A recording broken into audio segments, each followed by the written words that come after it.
नमस्कार, मैं हूँ डॉक्टर अजय भांबी और आज हम बात करने जा रहे हैं मूल नक्षत्र की, जो 0 डिग्री 0 मिनट से लेकर 13 डिग्री 20 मिनट तक धनु राशि में स्थित है। अब हम बात करते हैं इस नक्षत्र के जो घटक हैं उनकी बात करते हैं।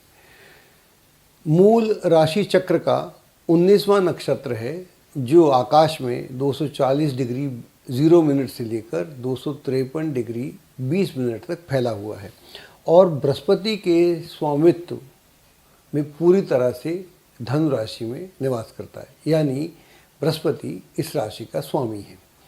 इस स्तर पर या इस राशि में पार्श्विक स्तर से मानव के ऊपर उठने की आध्यात्मिक यात्रा भी है या उसका पूर्ण संघर्ष है, जहाँ से व्यक्ति पशु से मनुष्य होने की तैयारी कर रहा है।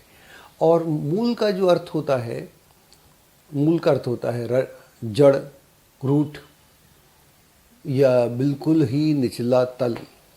अगर हम इसके तारों के समूह की बात करें तो ये तारों का समूह जो है शेर की पूंछ के रूप में निरूपित किया गया है, तो शेर की पूंछ के रूप में दिखता है, जो वृश्चिक की पूंछ भी बन जाता है। तो वृश्चिक से राशि से इस राशि का कहीं थोड़ा सा कनेक्शन है। यहाँ से 4 राशियाँ अलग अलग ग्रुप में आती हैं और यहाँ के 9 नक्षत्र हैं, लेकिन वृश्चिक राशि की जो शेर की पूंछ है उसका इससे थोड़ा सा कनेक्शन बना हुआ है।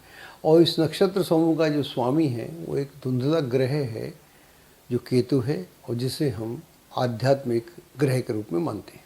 मूल आकाश में उस पॉइंट को चिन्हित करता है, उस बिंदु को चिन्हित करता है जहाँ पर आकाश गंगा या आकाश गंगा का जो केंद्र है वो राशि चक्र से टकराता है। और यहाँ पर आने पर, धनु राशि में आने पर और इस नक्षत्र पर आने पर जो आध्यात्मिक प्रभाव है कई गुना बढ़ जाता है। और वैसे मूल के 2 प्रतीक होते हैं, एक इसका प्रतीक है हाथी का अंकुश या गोड और दूसरा है शेर की पूंछ। इन दोनों प्रतीकों का आध्यात्मिक पथ पर बहुत ही अधिक महत्वपूर्ण है। और मूल की जो स्वामिनी देवी है वो नृति है, और नृति का अर्थ होता है विनाश की देवी, जो आत्मा के असली स्वरूप को व्यक्त करने में मदद करती है और उससे पहले जो भी आत्मा के ऊपर मल छाया हुआ है उसको उसका विनाश करती है, ताकि आत्मा अपना स्वयं का रूप देख सके। और नृति को काली देवी के रूप में भी चित्रित किया गया है, और वह उसका जो मेन कार्य है वो है अज्ञान को नष्ट करना और व्यक्ति को सक्षम बनाना। मूल से लेकर रेवती तक जो 9 नक्षत्र हैं, इन 4 राशियों में मिलते हैं हमको, जो धनु है, मकर है, कुंभ है और मीन है। इसमें जो इनका गुणों का सिस्टम है, जो एट्रीब्यूट्स हैं, जो शुरुआत होती है वो होती है सत्व से। जब हम पहली 4 राशियों में थे, जो पहले 9 नक्षत्र थे, तो उन सब का जो पहला एट्रीब्यूट था या गुण था वो था रजस। और दूसरे ग्रुप में हम जब आते हैं सिंह से लेकर और वृश्चिक तक, वहाँ जो 9 नक्षत्र हैं वो सब तमस के हैं, तमस के अंतर्गत आते हैं। और यहाँ पर हम जब आते हैं इन 4 राशियों में, धनु से लेकर और मीन तक, यहाँ पर जो उनका मूल बेसिक एट्रीब्यूट्स है या मूल गुण सत्व है। और कोई भी जो गुण होते हैं वो 3 भागों में अलग होते हैं, तो अलग अलग नक्षत्र के अलग अलग हैं। तो यहाँ से इन 4 राशियों में पहले स्तर पर हमें हर जगह सत्व मिलेगा। उसके बाद जैसे जैसे राशियाँ की बात करेंगे हम, तो अलग अलग स्थितियाँ बनती। यह जो नक्षत्र है मूल नक्षत्र, इसका जो मूल स्तर पर है तो प्रथम स्तर पर तो ये सत्व है, और द्वितीय और तृतीय स्तर पर ये रजस है, यानी कर्म। और सत्व का मतलब होता है प्रकाश, और दूसरे पर होता है और रजस का मतलब होता है कर्म या कर्मण्यता। अब हम बात करते हैं इस नक्षत्र की पौराणिक कथा और उसका आकार। मूल का अर्थ है आध्यात्मिक जागरण, लेकिन यह तब तक संभव नहीं है जब तक कि अज्ञान पूरी तरह से नष्ट ना हो। आत्मा के असली स्वरूप को देखने के लिए अतीत के जितने संचित कर्म हैं उनको पूरी तरह से नष्ट करना होता है। इसलिए मूल को भयानक माना जाता है। और इसकी जो देवी है, स्वामिनी है, वो नृति है, जो मृत्यु की देवी है और विनाश का जीवंत स्वरूप है। ये इसके प्रतीक हैं। यहाँ से हम इस नक्षत्र को बहुत गहरे में जान पाएंगे। ये माना जाता है कि प्राचीन काल के दानव, दोनों ही दानव, एक रावण और कंस जो थे, मूल नक्षत्र में पैदा हुए थे। रावण एक, हम सब जानते हैं, बहुत ही शिक्षित राजा था जिसने शास्त्रों का अध्ययन किया और वैदिक कर्मकांड में पूरी तरह से पारंगत था। वह बहुत ही शक्तिशाली हो गया था और उसने कई देवताओं को भी अपने वश में कर लिया था। प्राचीन शास्त्रों से हमें ज्ञात होता है कि अग्नि देवता उसका एक रसोइया था। समुद्र का शासक वरुण उसके महल में पानी सप्लाई करता था। वायु अर्थात पवन देवता उसके महल की सफाई करते थे। और स्वर्ग में जो धन का अधिपति कुबेर है, वो उसकी धन संपत्ति की सप्लाई करता था। तो रावण का अहंकार इतना सब होने के बाद इतना अधिक बढ़ गया था कि उसे लगता था कि इस पृथ्वी पर वो सबसे सर्वश्रेष्ठ व्यक्ति है। तो रावण को यह लगना लाजमी था कि मैं इस पृथ्वी का सबसे सर्वश्रेष्ठ व्यक्ति हूँ।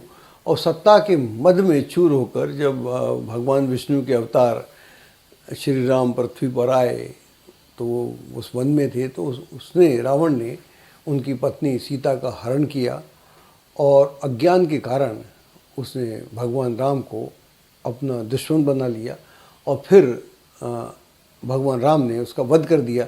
लेकिन जब उसका वध होता है तो ऐसे मान के चलो कि कोई कड़कड़ाती बिजली में से, बादलों में से कोई बहुत ज़ोर से अंधेरा मिटा हो और उसकी आत्मा का अंधेरा मिटा हो, वहाँ पर प्रकाश आ गया हो, तो वहाँ रावण मुक्त भी हो जाता है।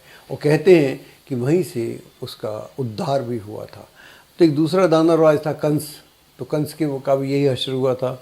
वो विष्णु के अवतार जब कृष्ण थे दूसरे अवतार में, द्वापर में, तब उसने उनको अपना शत्रु बना लिया। उनकी एक बहन थी देवकी, जब उसकी विदा कर रहा था कंस, तो वहाँ आकाशवाणी होती है कि इस लड़की से, इस कन्या से जो 8वां बच्चा होगा वो तेरी हत्या कर देगा।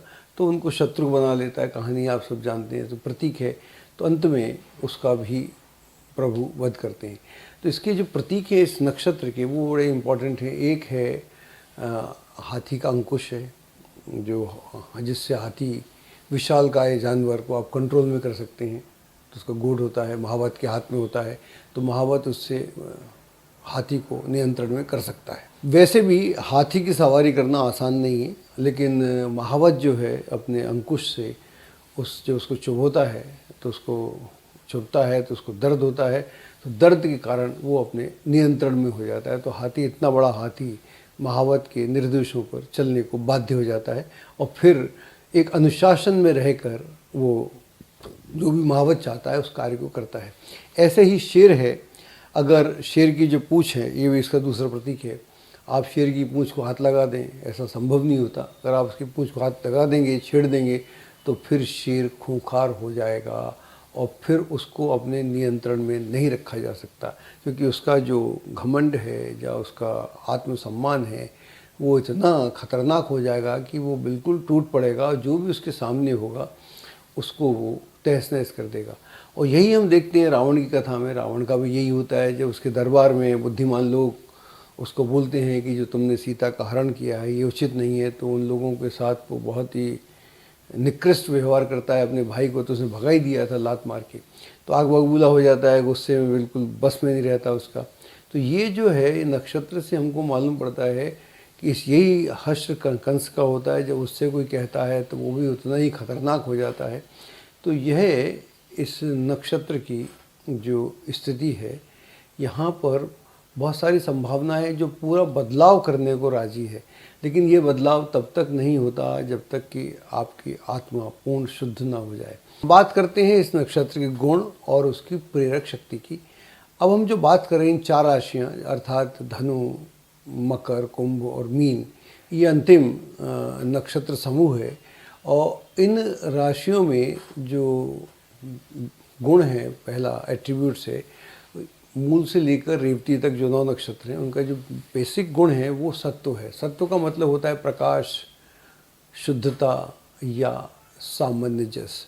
अब मूल का जो मूल नक्षत्र की बात करते हैं, इसका मूल गुण जो है पहला प्रथम स्तर पर सत्व है, लेकिन दूसरे और तीसरे स्तर पर इसमें हमको रजस मिलता है या सक्रियता मिलती है। रावण की कहानी दोबारा देखते हैं, विश्लेषण करते हैं, तो हमें उसमें कुछ और भी बात मालूम पड़ेगी। रावण जो है एक ब्राह्मण कुल में पैदा होता है और एक महान संत जो हैं विशर्व या विशर्वा वैश्मुनि, उनके घर में रावण का जन्म होता है। रावण स्वयं में बहुत विद्वान है, वेदों के वास्तविक अर्थ को समझता है, ग्रहों के वास्तविक अर्थ को समझता है, पूजा भी जानता है। जब वो शिव की पूजा करता है तो उससे बड़ा शिव भक्त पूरी दुनिया में आज तक नहीं हुआ, और अपनी पूजा से, अपनी तपश्चर्या से वो शिव को प्रसन्न करता है और उनसे अनेक वरदान पाता है। जब वो उसको वरदान मिल जाते हैं तो फिर वो एक बहुत ही शक्तिशाली राजा बन जाता है और उसे लगता है कि अब मैं विश्व विजेता हूँ। और जो इतनी उपलब्धियाँ उसे हो जाती हैं तो वहाँ से वो बजाय कि मुक्ति की तरफ जाता, वो भोग विलास में डूब जाता है। अगर हम दूसरे और तीसरे स्तर पर इसी नक्षत्र को देखें तो हम पाएंगे कि वहाँ पर सक्रियता है, इन्वॉल्वमेंट है और कुछ पाने की इच्छा है कि मैं अधिक से अधिक और कुछ पाऊँ। इस नक्षत्र की जो प्रेरणा है वो काम है, तो काम का मतलब है सेक्स, भौतिकता, ये अधिक से अधिक से उसमें उलझ जाओ। और कंस की कहानी भी कोई डिफरेंट नहीं है, वो भी बड़ा शक्तिशाली है। वो दानवों में उसका जो व्यवहार है बहुत ही अलग किस्म का व्यवहार है, वो और भी ये सब है। लेकिन इन सब का जो है ख़ास बात क्या है, जब ये मृत्यु के द्वार पे पहुँचते हैं दोनों, तब इनका अज्ञान दूर हो जाता है, इनकी जड़ता खत्म हो जाती है। वहाँ पर ये अपने स्वरूप को देखते हैं और दोनों स्थितियों में हम देखते हैं कि विष्णु के अवतार कभी राम और कभी कृष्ण आते हैं और इनकी आत्मा पे जो भी कालिख लगी थी, अज्ञान लगा था, अज्ञान से ढकी हुई थी, उससे इनको छुटकारा मिलता है। नक्षत्र के गुण और आपका व्यक्तित्व, हम यहाँ बात करते हैं आपकी ताकत या आपकी जो प्लस पॉइंट उनकी बात करते हैं। यहाँ पर जो हमको कॉम्बिनेशन मिलता है वो है मूल, केतु, बृहस्पति। यह समन्वय दर्शाता है कि इस समन्वय में जन्मा हुआ व्यक्ति भौतिकता से प्रेरित रहता है, लेकिन उसका जो आंतरिक रुझान है वो आध्यात्मिकता की ओर ज़्यादा रहता है। इन लोगों की जो प्रकृति है मूलतः बौद्धिक होती है और ये जिज्ञासु स्वभाव के होते हैं और किसी भी विषय के मूल या जड़ में जाने के लिए ये हमेशा उत्सुक रहते हैं।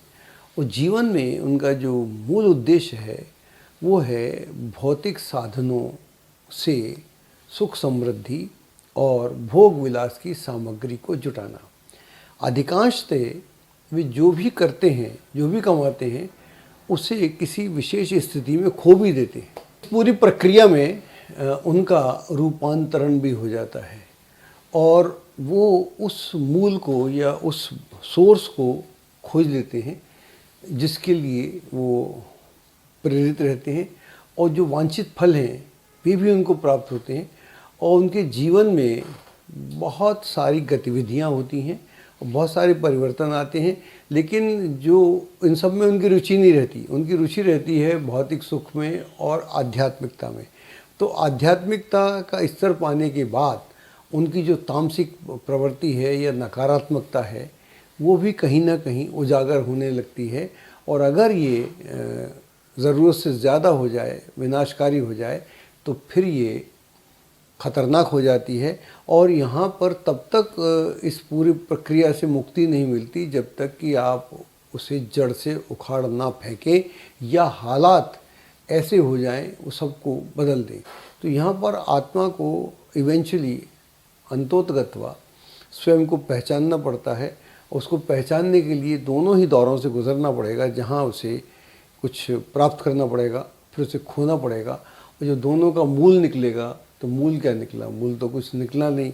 तो यहाँ फिर ऐसा व्यक्ति जब उसे गलत परिणाम मिलते हैं तो वहाँ उसे लगता है कि अच्छे परिणाम भी तो मुझे मिले थे, तो मुझे एकाग्रचित्त होकर, निष्ठावान बनकर वो जो आवश्यक है उसे मुझे आगे बढ़ाना चाहिए और जो मेरे लिए गलत है या जो जिसकी उपयोगिता नहीं है उससे मुझे दूर होना चाहिए। तो जब ये बात समझ में आती है तो ऑटोमेटिकली जागृति होती है और उसके बाद में एक अनुकूल वातावरण वांछित रूप से मिलने लगता है और उसके अंदर का जो स्रोत है, जो ऊर्जा का स्रोत है, जो रियल मूल से जो फल निकलेगा या उससे पेड़ निकलेगा, उसकी जब उसको तलाश होती है तो फिर वहाँ से बदलाव भी आता है। अब हम बात करते हैं आपकी जो कुछ कमज़ोरियाँ हैं, अगर आप उनको समझ जाएंगे तो बहुत अच्छा रहेगा। कई बार आपका क्या है, विचार, औरों के विचार जो है ना, नए विचार हों, आप उनको वेलकम नहीं करते, उनका स्वागत नहीं करते, और आपकी कोई आलोचना कर दे तो आप बड़े बिल्कुल जैसे कि शेर की पूंछ पे हाथ रख दिया किसी ने, तो उस तरह से हो जाते हैं। और बिना समझे सोचे आप कुछ भी बोल सकते हैं और कुछ भी कर सकते हैं। कई बार आपका जो अहम है वो काफ़ी बढ़ जाता है। इस पूरे प्रोसेस में होता क्या है कि आपका अहम और आध्यात्मिकता का जो बैलेंस है वो इम्बैलेंस हो जाता है। जब ऐसा होगा तब फिर आपको एक अलग किस्म की प्रक्रिया से, प्रोसेस से गुजरना पड़ेगा। और जितना जल्दी आप उसे समझेंगे उतना ही आपके आगे बढ़ने का या ऊपर उठकर कुछ विशेष करने का माहौल निर्मित होगा। अगर कभी आपके मार्ग में रुकावटें आ जाएं तो उससे आप बर्दाश्त नहीं कर सकते, और यहाँ से भी आप में एक, और आप बिल्कुल ऐसे, अगर आपके जीवन में अचानक रुकावटें आ जाएं तो आप उसे बर्दाश्त नहीं कर सकते, फिर आप बड़े खूंखार हो जाते हैं और तलवार लेके जैसे कोई आदमी टूट पड़ता है, तो उस तरह का भी आपके अंदर व्यवहार कभी कभी देखने को मिलता है। तो यह जो नेगेटिविटी है, इससे अगर आप दूर करें, अपने आप को दूर हो सकें, तो चूँकि यहाँ मूल का मतलब ये है कि हम अपने मूल स्वरूप को जानें, तो आप कमाल कर सकते हैं। तो यहाँ से सत्व गुणों की तैयारी होती है, शुरुआत होती है। और यहाँ पर इस नक्षत्र में पैदा होना भी अपने आप में काफ़ी भाग्यशाली होता है, ऐसा मैं व्यक्तिगत रूप से मानता हूँ। आजकल हम प्रोग्राम कर रहे हैं नक्षत्र के ऊपर, और हम बहुत जल्दी नक्षत्र मेडिटेशन प्रारंभ करने वाले हैं, और हम चाहते हैं आप सब हमसे जुड़ें, और जो भी आपके नक्षत्र में प्लस पॉइंट्स हैं उन्हें आगे बढ़ाएं, जो नेगेटिविटी है उससे दूर हो। और जब हम ऐसा करते हैं तो हम अपने लक्ष्य को प्राप्त कर सकते हैं, और जो हमारी मुश्किलें हैं उनसे हम शीघ्र से शीघ्र निजात या मुक्ति पा सकते हैं। एस्ट्रोलॉजी की सटीक जानकारी के लिए विश्वविख्यात एस्ट्रोलॉजर अजय भांबी के YouTube चैनल ABC चैनल को सब्सक्राइब, लाइक और शेयर करें। लेटेस्ट अपडेट के लिए बेल के बटन पर जरूर क्लिक करें।